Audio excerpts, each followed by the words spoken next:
الحمد لله رب العالمين الرحمن الرحيم مالك يوم الدين.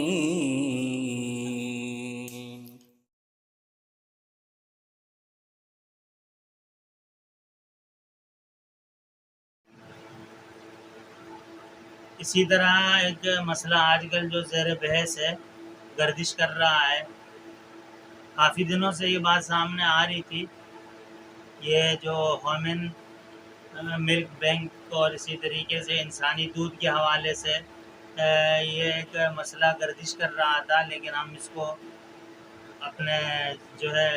سامعین کے سامنے، آپ حضرات کے سامنے بیان نہیں کر رہا تھا. میں سمجھا شاید یہ حقیقتاً اس کا کوئی وجود بھی ہے یا نہیں ہے، ویسے خواہ مخواہ لوگ اس کو جو ہے اس طرح پھیلا رہے ہیں، کیونکہ یہ بہت ہی حساس مسئلہ ہے، شرعی اعتبار سے بہت ہی نازک مسائل میں سے ہیں. یہ اس کو رضاعت کے مسائل کہا جاتا ہے، چونکہ یہ ہم مسلمان ہیں، ہمارا اسلامی ملک ہے، اسلام کے نام پہ حاصل کیا ہوا یہ وطن ہے، تو اس میں اسلامی احکامات کو رائج کرنا اور اس کی تشہیر کرنا یہ ہمارا کام ہے.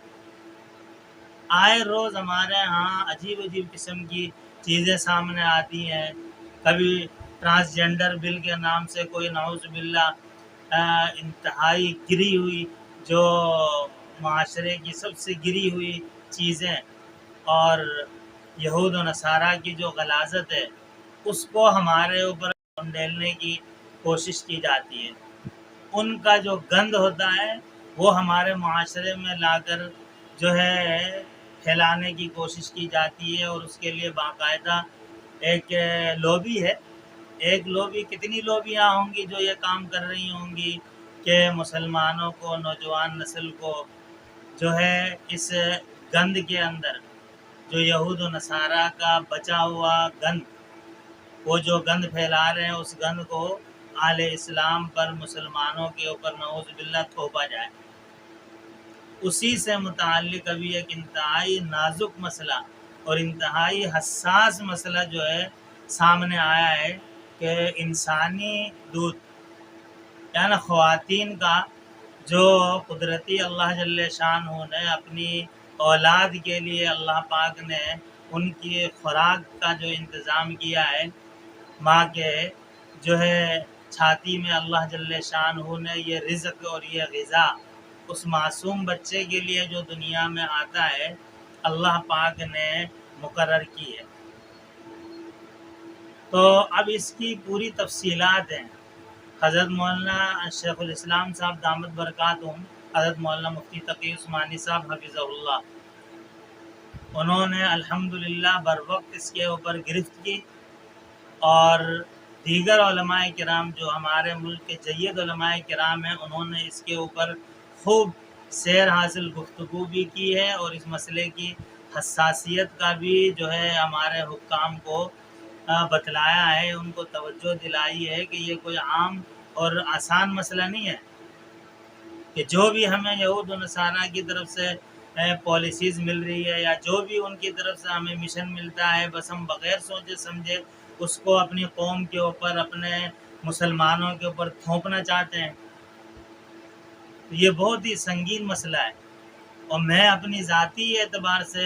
قرآن و حدیث کی روشنی میں تو یہ سمجھتا ہوں کہ یہ اللہ کے قہر و غضب کو دعوت دینے والی بات ہے. چند ایک صورتیں ایسی ہیں جو بہت ہی زیادہ مجبوری ہو یا بہت ہی زیادہ ایمرجنسی ہو، اس میں بھی بہت ساری شرائط ہیں، ان شرائط کے حساب سے اس کا ایک خاص طریقہ کار ہے جس میں جواز کی گنجائش مفتیان کرام بتائیں گے. وہ پوری تفصیل طلب جو ہے باتیں ہیں اور مسائل ہیں، اس کی طرف ہم ابھی نہیں جا رہے ہیں. ابھی صرف اور صرف یہ 2-3 باتیں میں گوش گزار کرنے کی کوشش کر رہا ہوں کہ یہ جو بینک ہے، ملک بینک، جس کو یہ لوگ بنا رہے تھے اور باقاعدہ افتتاح بھی کیا تھا، اور اس کو جو ہے ہمارے لوگوں کے سامنے اس کے جو مقاصد تھے اس کو بھی انہوں نے بیان کر دیے تھے، اور اس پر باقاعدہ عمل درآمد شروع کرنے کا انہوں نے پلان بنایا تھا۔ تو مسلمانوں نے اس پر، علماء نے خاص طور پر توجہ دلائی، احتجاج کیا، حکام بالا تک پیغام پہنچایا، تب جا کر ان کی یہ پلاننگ رکی ہے، ختم ابھی بھی نہیں ہوئی ہے۔ تو اب یہاں پہ دو تین باتیں ہیں، یہ سمجھ لیں کہ بھائی یہ ہمارا ملک ہے، اسلام کے نام پہ حاصل کیا گیا ہے، ہم مسلمان ہیں، ہمیں ایک اللہ نے نظام دیا ہے، اللہ پاک نے ہمیں کچھ اصول دیے ہیں، ضوابط دیے ہیں زندگی گزارنے کے، حلال حرام جائز ناجائز کی ساری تفصیل قرآن حدیث اور فقہائے کرام نے تفصیل سے ہمارے سامنے بیان کیے ہیں۔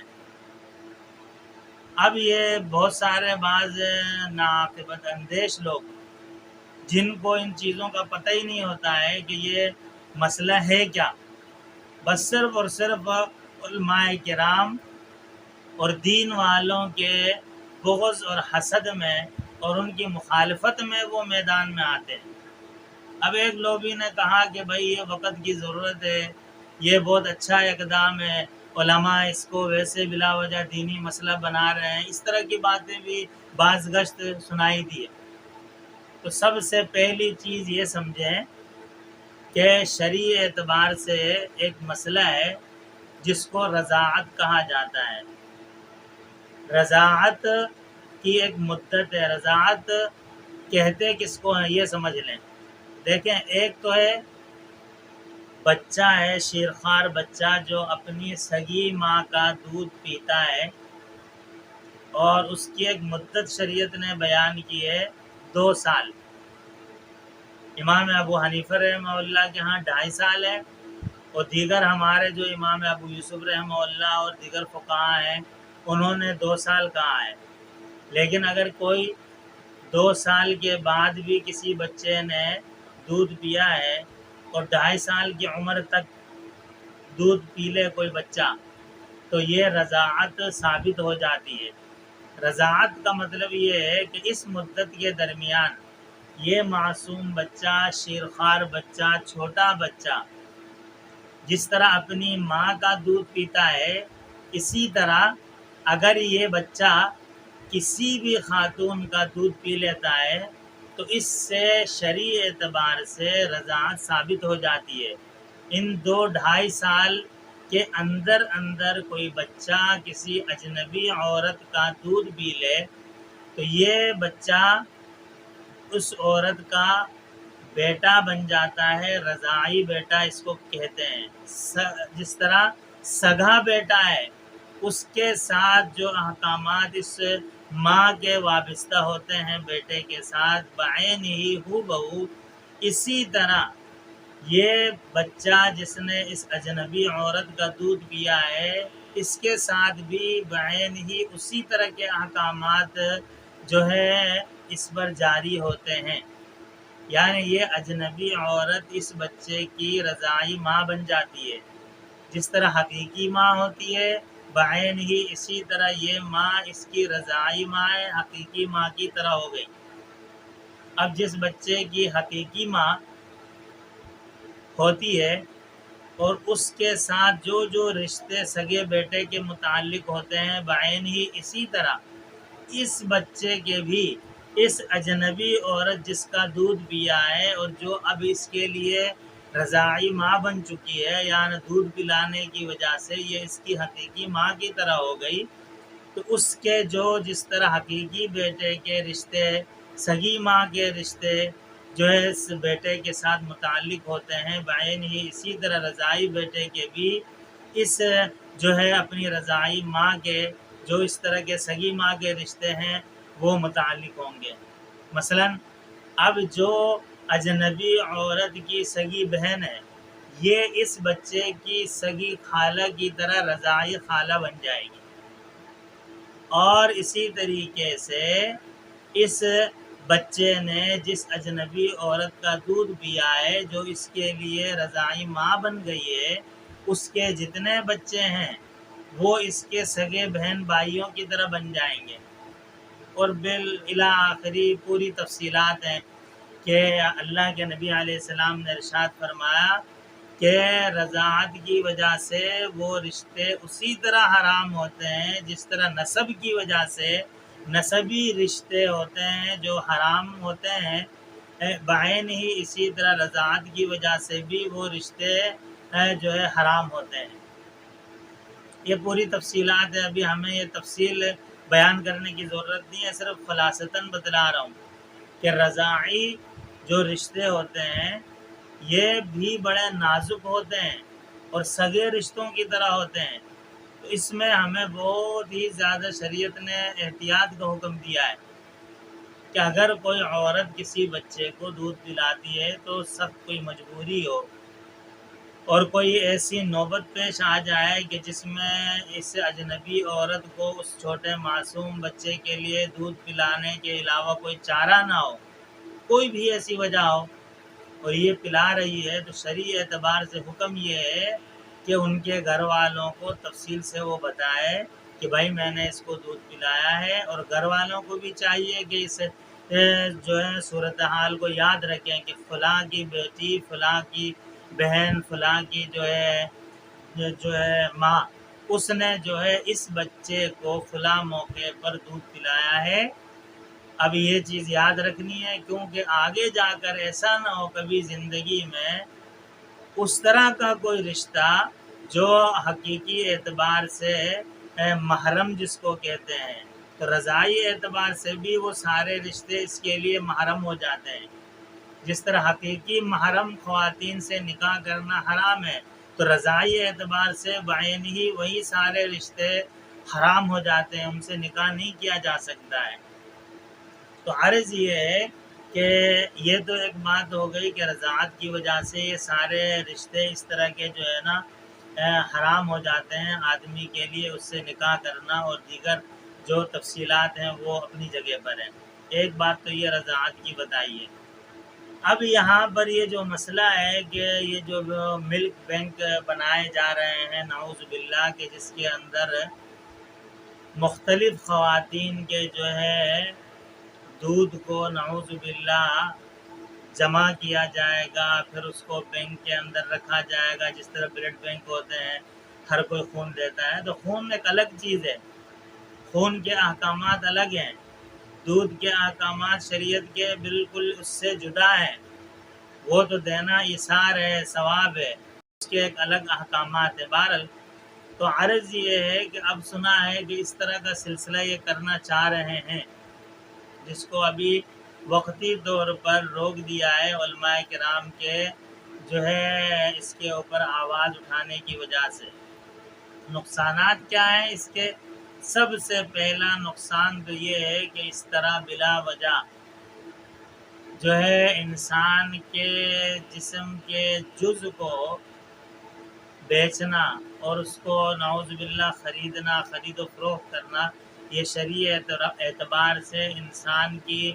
جو ہے عظمت کی وجہ سے اور احترام کی وجہ سے انسان کے جسم کے کسی عضو کو، کسی جزء کو خریدنا یا بیچنا یہ حرام ہے، ناجائز ہے۔ پہلی بات تو یہ یاد رکھیں۔ الا کوئی ایسی صورت پیش آئی ہے کہ جہاں پر کوئی نہیں ہے، نہ بازار کا دودھ مل رہا ہے، نہ کوئی ایسی صورت ہے کہ بچے کی جان بچائی جا سکے، اور وہاں کوئی خاتون دودھ پیش کرے کہ میں یہ دودھ دے رہی ہوں اور اس کے بدلے مجھے پیسے دیں، تو وہ ایک الگ صورت ہے جس کو فقہا نے بیان کیا ہے۔ اس کی جواز کی مختلف شکلیں اور مختلف صورتیں ہیں جو مفتیان کرام نے جو ہے تفصیل سے بیان کی ہے۔ یہ جو صورت ہے کہ باقاعدہ ایک بینک کا قیام کرنا اور اس کے اندر پوری دنیا سے یا پورے ملک سے جو بھی خاتون جس طرح کی بھی ہو، کون ہے کیا ہے کچھ پتہ نہیں ہے، اس کے دودھ کو جمع کرنا، پھر اس کو جو بھی آئے کوئی بھی بچہ ہو اس کو پلائے بغیر کسی تحقیق کے، بغیر کسی عطا پتہ کے، اور کل کو جو ہے نا وہ کوئی ایسا رشتہ ہو جائے، اور اس طرح کی بہت ساری صورتیں سامنے آئی ہیں کئی مرتبہ۔ اللہ کے نبی علیہ السلام کے زمانے میں بھی اس طرح کے واقعات جب پیش آئے، پتہ چلا کہ ایک صحابی تھے عقبہ بن حارث غالباً رضی اللہ تعالیٰ عنہ، انہوں نے کسی جگہ نکاح کیا تھا تو ایک خاتون نے کہا کہ بھائی یہ تو تمہاری رضائی بہن ہے، خلاصہ بتلا رہا ہوں۔ اللہ کے نبی کو پتہ چلا، تحقیق کی، معلوم ہوا تو ان کے درمیان جدائی ہو گئی، الگ کر دیا۔ اس کی پوری تفصیلات ہیں کہ کس وجہ سے کیا، کیوں کیا، کیا ثبوت تھا، وہ بات اپنی جگہ پر۔ تو اس طرح کی چیزیں ناجائز ہیں، حرام ہیں کہ یہ رشتے جو محرم والے رشتے ہوتے ہیں یہ، اور جو ہے رضاعت کی وجہ سے جو رشتے ثابت ہوتے ہیں، یہ ہو بہو بعینی ایک ہیں۔ تو اس میں ممانعت ہے کہ اس طرح جو ہے کسی کے ساتھ نکاح کیا جائے۔ خدا نخواستہ اب ایسی صورتحال میں جب یہ ہوگا کہ محرم رشتوں کے ساتھ نکاح ہوں گے، یہ زنا کہلائے گا، اور زنا کا جب رواج نعوذ باللہ عام ہو جائے گا اور جگہ جگہ زانی لوگ ہوں گے، اور ان کی جو اولاد ہوگی وہ ظاہر سی بات حلال والے بچے نہیں ہوں گے، اور دنیا کے اندر نہیں بلکہ ہمارے اس ملک کے اندر، دنیا کی ہم بات نہیں کر رہے ہیں، وہ بعد کی بات ہے۔ مسلمان ملک کے اندر جہاں پہ ایسے کام کرنے کی ضرورت ہے کہ اللہ کی رحمت متوجہ ہو، نعوذ باللہ ہم اس طرح کے کاموں میں لگ جائیں کہ وہاں پر اللہ کا غضب، اللہ کا قہر ہم پر ٹوٹ پڑے، کہ رضاعت والے مسئلے کو جو ہے اپنی مرضی سے ہم جو ہے استعمال کر کے اپنی مرضی سے ان مسائل کے اوپر عمل درآمد کریں، بغیر علماء کرام کی رائے کے، مشاورت کے، بغیر ان سے پوچھنے کے۔ تو یہ سخت ترین گناہ ہے اور اللہ کے قہر و غضب کو دعوت دینے والی بات ہے کہ اس طرح کے معاملات کرنا۔ بہت ساری ایسی شرائط ہیں، مجبوری، ایمرجنسی، کوئی مسئلہ ہو تو اس کے لیے باقاعدہ جید علماء کرام، مفتیان کرام چوٹی کے، ان سے جا کے دریافت کریں، اور پھر ان شرائط کی اگر پابندی کرے کوئی، اور وہ بھی ہر وقت کے لیے نہیں ہے کہ باقاعدہ بینک بنا کر اس میں دودھ جمع کر کے اس طرح کی چیزوں کو جو ہے پھیلایا جائے، نہیں۔ انتہائی ایمرجنسی میں کہیں پر کوئی ایسی صورت پیش آ جائے کہ بچے کی جان خطرے میں ہے یا کوئی اور معاملہ ہے، تو اس کے لیے علماء کرام سے جا کے پوچھنا چاہیے، مفتیان اعظام سے، اور وہاں وہ شرائط کے اوپر بھی عمل درآمد ہو، تب جا کر کوئی جواز کی صورت نکلے تو وہ الگ بات ہے۔ لیکن فی الوقت جو یہ معاملہ سامنے آیا ہے، اس پہ جو ہے بہت ہی زیادہ جو ہے علماء کرام نے رد عمل دیا ہے، اور عوام الناس کو بھی اس کو سمجھنا چاہیے اور اس کے اوپر آواز اٹھانی چاہیے۔ ہمارے جو حکام ہیں وہ بھی الحمدللہ مسلمان ہیں، ان تک یہ بات پہنچائی جائے، اور اس کے جو نعوذ باللہ آگے نتائج نکلیں گے، بھیانک نتائج، اس سے آگاہ کیا جائے کہ بھائی یہ اللہ کے قہر اور غضب کو دعوت دینے والی بات ہے، یہ شرعی معاملات ہیں، حساس مسائل ہیں، نازک مسائل ہیں، ان کو اتنا آسان ہم نہ لیں کہ ہم جس طرح چاہیں کریں، بس باہر ملک والے ہمیں فنڈ دیں، باہر ملک والے ہمیں جو ہے ڈالر دیں تو ہم وہ جو کہیں جائز ہو ناجائز ہو ہم اس پر عمل درآمد کریں۔ یہ انتہائی جو ہے غلط اقدام تھا، جس کو فی الوقت روکا گیا ہے، اس کو بالکل ختم ہونا چاہیے۔ تو اب بات آئی تھی تو میں نے اس سے متعلق کچھ آپ کے سامنے گفتگو کی ہے، ورنہ یہ موضوع انتہائی جو ہے تفصیل طلب موضوع ہے۔ خلاصہ یہ ہے، یہ یاد رکھیں کہ اس چیز کی اجازت شرعن نہیں ہے کہ اس طرح کی چیزیں باقاعدہ جو ہے جمع کر کے مختلف عورتوں کے دودھ کو جمع کر کے پھر بچوں کو پلایا جائے۔ کس طرح پتہ چلے گا کہ اس بچے نے کون سی عورت کا دودھ پیا ہے، اور کس بچے نے کب پیا تھا، اس کا رشتہ کس عورت کے ساتھ ہوا، پھر آگے جا کے جو رشتے بنتے ہیں وہ کون یاد رکھے گا؟ ہے کوئی ایسے لوگ جو اتنی ایمانداری کے ساتھ، اتنا خوف خدا رکھتے ہوئے، شرعی احکامات کو سامنے رکھتے ہوئے، مد نظر رکھتے ہوئے اتنی پابندی کریں؟ اگر کوئی ایسے ہیں تو مجھے تو معلوم نہیں کہ کوئی اتنے ایماندار اور اتنے جو ہے خوف خدا رکھنے والے ہوں کہ جو یہ کہے کہ جی ہم ساری شرائط کی پاسداری کریں گے اور سب کے رشتے اور ساری رشتہ داریاں اور سارے آپس کے معاملات یاد بھی رکھیں گے، اور دودھ پلانے والی کو بھی تفصیلات بتائی جائیں گی، پلانے والے بچے کو، تو یہ ناممکنات میں سے ہے، گناہ ہے، اس سے بچنے کا حکم ہے۔ اللہ جل شانہ ہمارے اس وطن عزیز کو اس طرح کے